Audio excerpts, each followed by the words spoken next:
Okay, now enough of building it up. Let's look at the actual darshanas. In this concluding section of the first session, let us see how we're going to explore all these darshanas. Every learning journey needs to be bite-sized and structured, isn't it? To begin with, your 8-point takeaways for each darshana. 1. Overview: the historical context, etymology, and setting. 2. Mukhya Acharyas: introducing the key teachers who shaped and systematized it. 3. Summary: a short recall of what the darshana actually says. 4. Source literature: the main source texts and where they're available today. You can buy some of them on Amazon or read it online. 5. Core principles: what does the darshana stand for, highlighted in 5 to 8 simple points. 6. Key conclusions: how did the teachers want their followers to see reality, their practices, suggestions, and all that. 7. Quotes: direct citations from the founding Shastras. Quite useful actually. And finally, 8. The current status. We will see its prevalence and influence in the world today. Next, it's also important we study it in an order that would help you make sense of Bharatiya Darshana holistically. We'll start with the schools considered extinct or dormant: Ajnana, Ajivika, and Charvaka. You will see that these are the most fascinating ideas that we may have never heard of, honestly.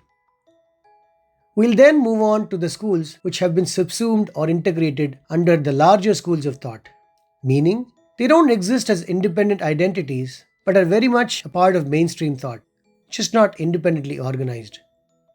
Nyaya, Vaiseshika, Sankhya, and Mimamsa.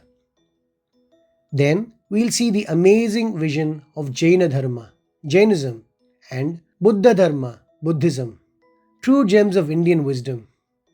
And finally, the crown jewels that form much of present-day Hindu practice: Yoga and Vedanta.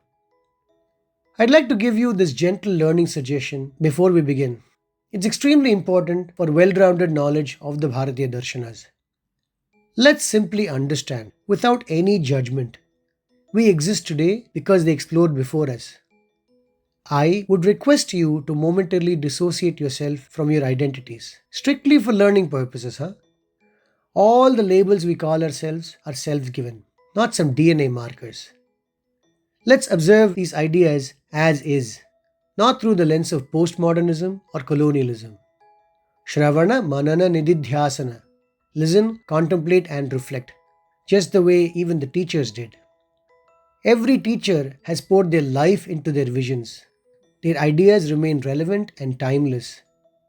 In fact, let me tell you honestly, we have been every single one of them. We have raised the same questions, but come to different conclusions, depending on our conditioning and circumstances. That does not make either of us right or wrong. They have all influenced one another in profound ways, more than what we may acknowledge.